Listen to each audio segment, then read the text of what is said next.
The emergency medical bay received its fifth Corvax warrior in 10 minutes, all from the same interrogation cell, and the human janitor inside was still conscious, asking if anyone had aspirin for her headache. Commander Kael'thas stared at the impossible data streaming across his command console, his three-fingered hands trembling slightly as another critical alert flashed red. 5 elite Corvax warriors, the species rated as the deadliest pound-for-pound combatants in the known galaxy, were now in emergency medical suspension. All 5 had entered Detention Cell 7 fully combat-capable. All 5 had been carried out on grav stretchers, with injuries the medical AI kept flagging as incompatible with stated encounter parameters.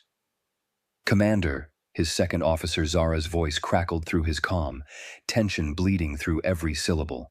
"Medical is requesting immediate clarification. The warriors' skeletal structures show compression fractures consistent with impact forces exceeding 12,000 newtons. The human detainee's mass is only 62 kilograms. The math doesn't work." According to YouTube analytics, 99.6% of viewers are not subscribed. That's a huge number. By subscribing the channel that is completely free, you'll help support the channel and never miss fresh content. "I'm aware the math doesn't work," Kael'thas snapped, pulling up the cell's live feed. Inside the reinforced detention cell designed to hold war criminals from 36 species, a human female sat on the metal bench, head tilted back against the wall, eyes closed. Her orange sanitation uniform was dirty but intact. There wasn't a visible mark on her. "What's the human's status?" "Conscious, responsive, elevated stress hormones but declining, heart rate returning to baseline." Zara paused. "Sir, she just asked the monitoring AI if anyone could bring her pain medication for a headache, not for her injuries. She claims she doesn't have any." "For a headache?" Kael'thas felt his gill slits flutter with agitation. This was impossible. The Corvax were bred for combat, enhanced through 14 generations of genetic optimization. Each warrior stood 2.3 meters tall and massed over 200 kilograms of dense muscle and reinforced bone. They could tear through starship bulkheads with their bare hands. 5 of them couldn't subdue one human female from a Class 4 Deathworld? No, not Class 4. He pulled up the file. Earth. Class 3 Deathworld, moderate designation. Hazardous but survivable for most species with proper equipment. Humans were tough, certainly. Their pain tolerance and healing factors were impressive, but they weren't super soldiers. They were janitors and mechanics and farmers. This particular human was listed as Emma Rodriguez, 32 standard years, employed by the station as a sanitation engineer for the past 6 months. No military background, no combat training flagged in her file. She'd been detained 8 hours ago for a workplace safety violation. "What was she in for again?" Kael'thas asked. "Improper chemical handling," Zara replied. "She mixed 2 cleaning compounds that created a toxic gas. Evacuation of C-Deck 3. Personnel treated for respiratory distress." "And we sent Corvax warriors to extract her?" "No, sir. We sent security officers." "Standard detention protocol." Zara's voice dropped. "The Corvax." "The warriors went in on their own initiative. Apparently, they wanted to test if the human was as dangerous as her file indicated." Kael'thas closed his eyes. "Of course they did. The Corvax had a cultural obsession with proving their combat superiority. They probably saw a Deathworld species in detention and couldn't resist the opportunity to validate their status as apex predators." "Show me the footage," he ordered. The holographic display flickered to life, showing the past 10 minutes in accelerated playback. The first Corvax warrior entered the cell, chest plates expanded in threat display. Emma Rodriguez didn't move from her bench. The warrior said something. The audio was muted, but Kael'thas could read body language well enough. "Challenge. Provocation." Emma shook her head, said something brief. The warrior moved closer, looming over her, claws extended. Emma stood up slowly, said something else. Her posture wasn't aggressive. If anything, she looked tired. The warrior struck. Kael'thas watched the massive fist impact the human's face with enough force to shatter concrete. Emma's head snapped to the side. For a moment, she stood there, perfectly still. Then she turned her head back to face the warrior, worked her jaw side to side, and said something with what looked like a laugh. The warrior struck again, and again. Each blow landed with brutal precision: face, ribs, shoulder. Hits that should have pulverized bone and ruptured organs. Emma rocked back with each impact but didn't fall, didn't even seem particularly bothered beyond a growing expression of annoyance.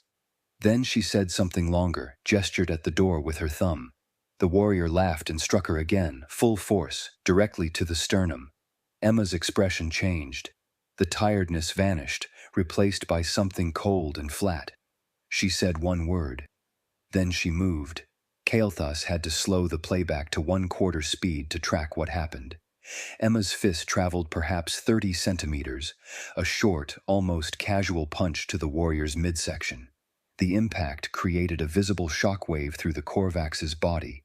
The warrior's eyes went wide, his mouth opened in what might have been a scream, and then he simply folded in half and collapsed. Emma shook her hand out, sat back down on the bench, and closed her eyes. 2 minutes later, warriors 2 and 3 entered together. Similar confrontation. Similar result. Except Emma didn't bother standing for the third one. She just reached out from her seated position and slapped him. The Korvax warrior flew backward into the wall hard enough to crack the reinforced polymer. Warriors 4 and 5 came in prepared, attempting to flank her from both sides. Emma sighed visibly, stood up and dispatched both with economical efficiency. No wasted movement, no excessive force beyond what was apparently necessary to incapacitate 200-kilogram combat specialists. Then she sat back down and closed her eyes again. "By the void," Kael'thas breathed. "Get me the full audio." The playback restarted with sound enabled. The first warrior's voice came through in guttural Korvax. "Deathworlder, you think you're dangerous? Let's see how tough you really are." Emma's reply was in perfect standard. "Look, buddy, I'm having a really bad day. I just want to sit here quietly until my shift supervisor comes to yell at me. Please leave me alone." The warrior moved closer. "Scared? Good. Your kind needs to remember their place." Emma stood, and her voice carried a different quality now, patient but strained. "I'm going to say this once. Hit me again. See what happens." The warrior laughed. "Threatening me? Let me show you what happens when Deathworld trash forgets." He struck. Emma took the hit, recovered, and spoke through what might have been blood in her mouth. "Okay, that was your warning shot. Walk away now." Another strike. Emma's laugh was bitter. "Seriously, dude, I'm giving you a chance here."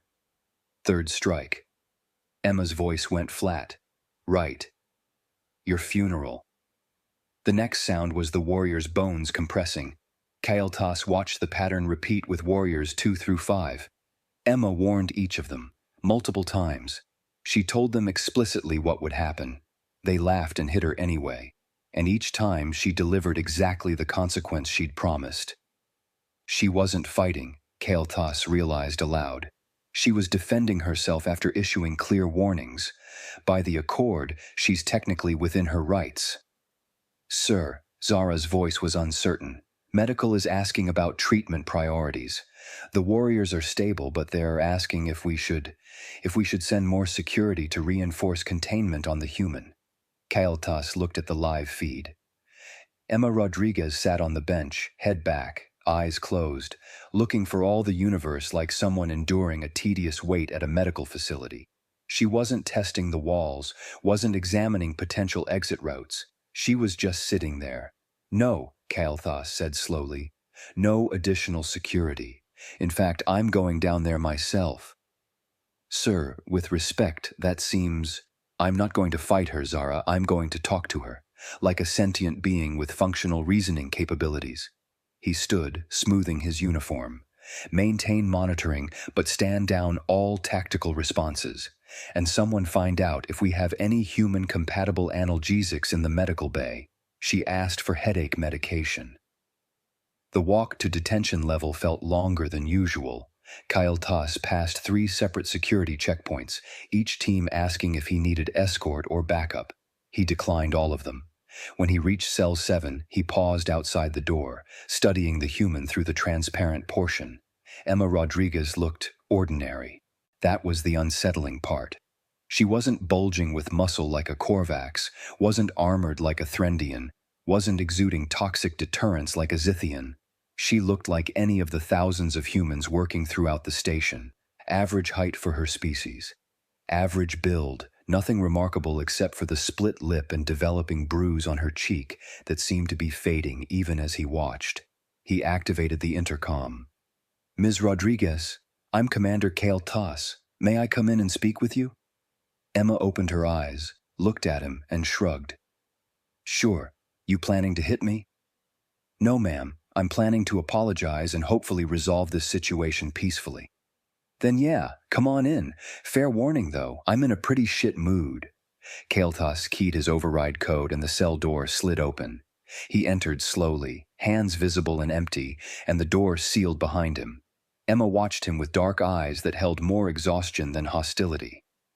"I've reviewed the footage," Kael'thas began, remaining near the door. "The Korvax warriors initiated the confrontation. You defended yourself after multiple warnings. By Galactic peacekeeping accord, your actions were justified." "Cool," Emma rubbed her temples. "So can I go? I need to finish C-Deck before end of shift or Jenkins is going to write me up again, and I'm already on probation for the ammonia thing." You created a toxic gas cloud that required deck evacuation." "Yeah, I know. I mixed bleach and ammonia. They react badly. I should have remembered from high school chemistry, but I was trying to get a really stubborn stain out, and I wasn't thinking." She looked genuinely embarrassed. "It's a rookie mistake. I felt terrible about it." Kael'thas blinked. "Ms. Rodriguez, that gas mixture is lethal to 17 species on this station." "Oh, I know. That's why I immediately hit the emergency ventilation and evacuation alarm. Got everyone out, nobody died. Just some coughing and watery eyes." She paused. "It wasn't even that bad. Like it smelled awful and made my eyes burn, but nothing serious."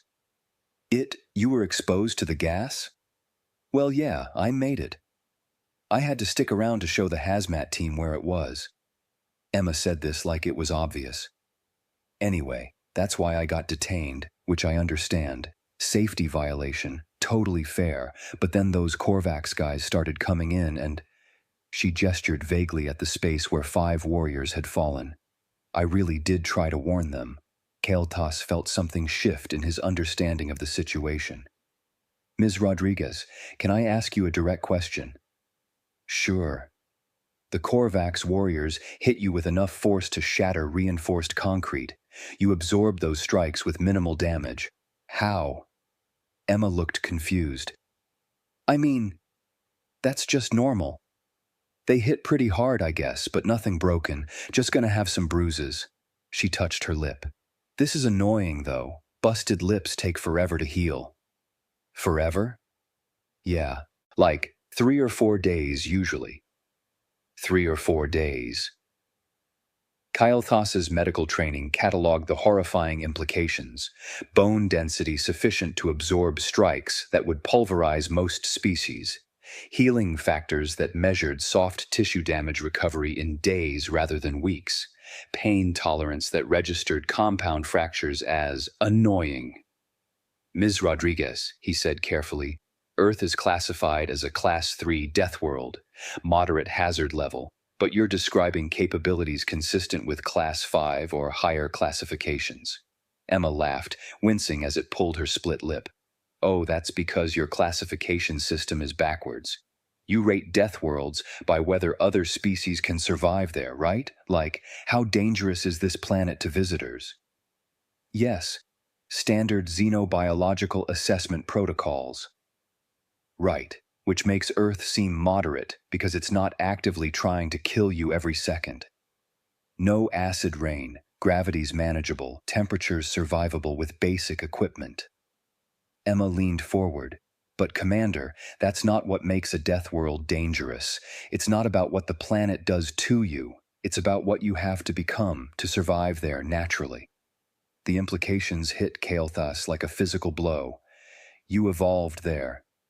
Exactly. Earth might seem moderate to you guys, but everything on Earth evolved to survive Earth. The bacteria, the plants, the animals, everything is optimized for an environment where predators hunt in packs, prey runs at 40 kilometers per hour, and the weather can kill you in a dozen different ways. We're not tough for a Deathworld species. We're tough because we're a Deathworld species. She smiled, and there was something terrifying in how casual it was.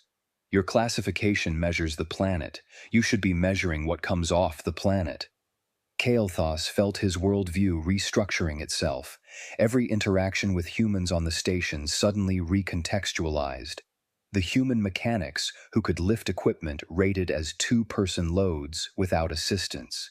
The human medical staff who worked 16-hour shifts without stimulants. The human security officers who everyone instinctively gave extra respect to despite having no formal combat enhancements. They weren't exceptional humans. They were average humans, and average humans were apparently far more dangerous than Galactic standard acknowledged.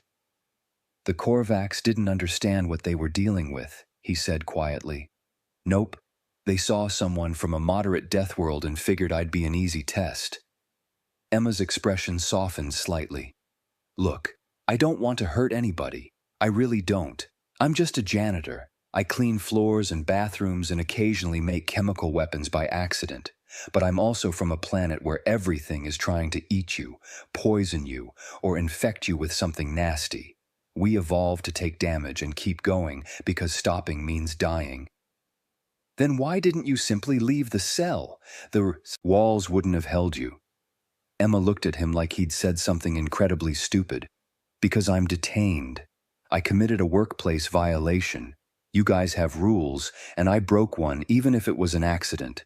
I'm not going to just walk out because I can. That's not how civilized people behave. Civilized. She used that word like it was important, like following rules mattered more than the ability to break them. Besides, Emma continued, if I left, Jenkins would definitely fire me, and I need this job. Union benefits are actually pretty good, and I've almost got enough saved up for the down payment on that ship modification I want. She paused. Are those guys going to be okay? The Warriors? I tried not to hit them too hard, but they kept coming and I was getting mad. They'll recover. Several weeks of medical suspension, but full recovery is expected. Good. I feel bad about it, honestly. They were just being idiots, not actually trying to kill me. If they'd been serious, I would have... She stopped, seeming to reconsider her words. Well, different situation. Kael'thas didn't want to imagine what Emma Rodriguez considered serious response. Ms. Rodriguez, I'm going to release you from detention with a formal apology. The Korvax initiated the confrontation, and you responded with appropriate defensive force after multiple warnings. Thanks. Can I get my mop back too? It's a really good mop. Commercial grade, extendable handle, microfiber head. Cost me 60 credits. I'll have it returned to you immediately. Kael'thas moved to the door, then paused. One more question, if I may? Sure. You told the Warriors to hit you again and see what happens. That was a warning, not a threat. Emma's smile was tired but genuine. Commander, humans don't really do threats. We do predictions. I knew what would happen if they kept hitting me. I've got a pretty good sense of my own capabilities. So I told them, keep going and you'll find out. They found out. She stood, stretching with several audible pops. Most species don't get that about us. We're polite by choice, not because we can't defend ourselves. We have rules and civilization and social contracts because we want them, not because we need them for protection. The scary part isn't what we can do, it's that we usually choose not to. The cell door opened, and Kael'thas stepped out, his mind already racing through the necessary protocols. I'll have someone escort you back to your quarters. Take the rest of the cycle off. Paid. Seriously? Oh man, Jenkins is going to be so confused. Emma followed him out, then stopped. Hey, Commander. Thanks for actually talking to me instead of just sending more people to hit me. I appreciate that. It seemed like the rational approach. You'd be surprised how rare rational is. Kael'thas watched her leave with a security escort, one who maintained a very respectful distance, and immediately activated his command comm. Zara, priority. Alpha directive. I need emergency session with the Galactic Council Xenobiology Committee. Sir, we need to reclassify Earth. Immediately. He pulled up the human population statistics for the station. 237 humans currently employed in various capacities. 237 beings with the casual capability to demolish trained warriors while complaining about headaches. And we need new protocols for human interaction across all peacekeeping facilities. What kind of protocols? Kael'thas thought about Emma Rodriguez's tired smile, her concern for the warriors who'd attacked her, her worry about missing her work shift and losing her job. Thought about how she'd sat in that cell not because she couldn't leave, but because she believed in following rules even when they inconvenienced her. Respectful ones, he said finally, very respectful ones. The emergency council session convened 4 hours later via quantum link, representatives from 47 member species appearing as holographic presences in the station's main conference chamber. Kael'thas presented his evidence. Medical reports, security footage, Emma Rodriguez's own matter-of-fact explanations of her capabilities. The response was predictably chaotic. This is one human, Representative Talana argued, her crystalline form refracting light in agitated patterns. An anomaly. You can't reclassify an entire species based on a single janitor. I've reviewed employment records for all humans on this station, Zara interjected, pulling up comparative data. Strength metrics, endurance ratings, injury recovery times. Every human on this station performs at or above Ms. Rodriguez's demonstrated capabilities. She's not exceptional. She's average. The chamber fell silent. By the void, someone whispered, motion to reclassify Earth from Class 3 to Class 6 Deathworld, Kael'thas stated formally. Furthermore, I propose immediate implementation of revised interaction protocols for human populations across all peacekeeping installations. Class 6? Talana's voice was sharp. That's extreme Deathworld classification, reserved for planets that actively kill visitors within minutes of exposure. Yes, and we should be classifying based on what the planet produces, not what it does to visitors. Kael'thas displayed Emma's words across the chamber. Humans evolved to survive Earth. That evolution made them into apex persistence predators, with pain tolerance exceeding military-grade combat species, bone density sufficient to absorb impacts that would kill most of us, and healing factors that register serious injuries as minor inconveniences. And they're polite about it. They follow our rules. They integrate into our societies. They work as janitors and mechanics and farmers. He paused. They're also capable of casually destroying our best warriors while asking for headache medication. The vote passed with only 3 abstentions. New protocols were implemented. Within 24 hours, Human Interaction Protocol Addendum. 847. If a human issues a warning of consequences, believe them. Humans predict, not threaten. Never interrupt or interfere with human work schedules. This causes significant human agitation. Human politeness is a choice, not a limitation. Respond with appropriate respect. Physical confrontation with humans is prohibited, except in life-threatening emergencies. Even then, reconsider. Human moderation in conflict is relative to human baseline, not galactic baseline. If a human says something is annoying, classify as severe risk and respond accordingly. If a human says something is serious, evacuate immediate area and call command. Kael'thas personally delivered the new protocols to every department head, watched them read through the lists, saw their expressions shift from skepticism to concern to outright alarm. These seem extreme, his security chief ventured. Watch the footage from Cell 7 again, Kael'thas suggested. Then tell me if they're extreme. The security chief watched, then paled to a shade Kael'thas had never seen on his species. I'll distribute these immediately, sir. Emma Rodriguez returned to work the next cycle, her split lip already healed to a thin line. She collected her mop from storage. Someone had cleaned and oiled it, which made her genuinely happy, and headed to C-deck to finish her interrupted shift. The corridors cleared ahead of her. Not obviously, not rudely, but people found reasons to be somewhere else when they saw the human janitor approaching. She found it hilarious. I literally just want to clean, she muttered, swabbing the floor with practiced efficiency. Y'all act like I'm going to explode or something. Behind her, two security officers maintained what they considered a safe observation distance. Why are we watching the human? The junior officer asked. The senior officer pulled up the Cell 7 footage on his tactical pad, because Command wants to make sure she's not disturbed while working. The junior officer watched 5 Korvax warriors get systematically dismantled by a 62-kilogram human who kept telling them to stop. What was she detained for originally? Mixed bleach and ammonia made a poison gas. That's lethal to most species. Not to her. She was annoyed by the smell. They watched Emma hum something melodic while mopping, occasionally doing a little spin move to reach a corner. She waved at a passing maintenance drone. Should we be worried? The junior officer asked quietly. Only if you're stupid enough to interrupt her work shift.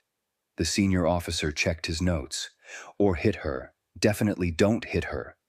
Emma finished C-deck an hour before shift end, signed off on her work log, and headed to the commissary for dinner. The facility had recently added more human-compatible food options. Apparently, there'd been a big meeting about it. She grabbed something that looked like tacos but probably wasn't, found an empty table and sat down to eat. Gradually, other diners returned, still giving her space but not fleeing entirely. One brave soul, a Zethian engineer she'd worked with before, approached her table. Ms. Rodriguez, I heard about the incident. Are you all right? Emma swallowed her bite of not taco. Oh yeah, I'm fine. Just a misunderstanding. Those Korvax guys should be okay in a few weeks. I heard they attacked you. Nah, they just wanted to test themselves against a Deathworlder. Stupid, but not actually malicious. They learned their lesson. She grinned. Bet they won't try that again. The Zethian hesitated. Ms. Rodriguez, may I ask, were you holding back? Emma's expression went carefully neutral. Yeah, of course. They weren't trying to kill me, so I wasn't going to kill them. Proportional response and all that. She took another bite. Why? Just curious about human baseline capabilities. Oh, well, I'm pretty average for a human, maybe a little below average, honestly. I don't work out as much as I should. Emma laughed. My cousin Maria, she's scary, does competitive powerlifting back on Earth. She could probably bend station bulkheads if she wanted to. The Zethian made a strangled sound and excused himself quickly. Emma watched him go, confused, then shrugged and returned to her dinner. In the command center, Kael'thas received a message from Galactic Council's Xenobiology Committee. They wanted to send a research team to Earth to study human evolution and capabilities more thoroughly. He approved the request, then added a personal note. Recommend research team bring adequate medical support and maintain extremely polite protocols. Humans appreciate courtesy. They also appreciate not being treated as lab subjects. Balance carefully. He filed his reports, updated his logs, and took a moment to look out at the station's main hub where thousands of beings from hundreds of worlds lived and worked together. Somewhere down there, Emma Rodriguez was finishing her dinner and probably planning her next shift. Just another worker doing her job, following the rules, trying to save up for a ship modification. Just another human. Average, unremarkable, terrifying. Kael'thas made a mental note to always treat the humans on his station with the respect their capabilities demanded and their civility deserved. Not because he feared them, though he absolutely did, but because they'd earned it. They chose to be part of galactic civilization not because they needed its protection, but because they wanted its community. That choice, Kael'thas reflected, was perhaps the most dangerous thing about humans. Not their strength or resilience or casual deadliness, but their choice to use those capabilities for mopping floors and fixing engines and growing food instead of conquest. The species that could dominate by force, but chose cooperation instead. The galaxy was learning that lesson the hard way, one janitor at a time. And somewhere in the commissary, Emma Rodriguez finished her not tacos, threw away her trash in the proper recycling receptacle because rules mattered, and headed back to her quarters to call her cousin Maria and tell her about the weird day she'd had at work. Just another day for a Deathworld girl who'd warned them what would happen, watched them refuse to listen, and made sure none of them walked away without learning the lesson. Human warnings weren't threats, they were accurate predictions delivered with courtesy. And the smart species listened. Retry,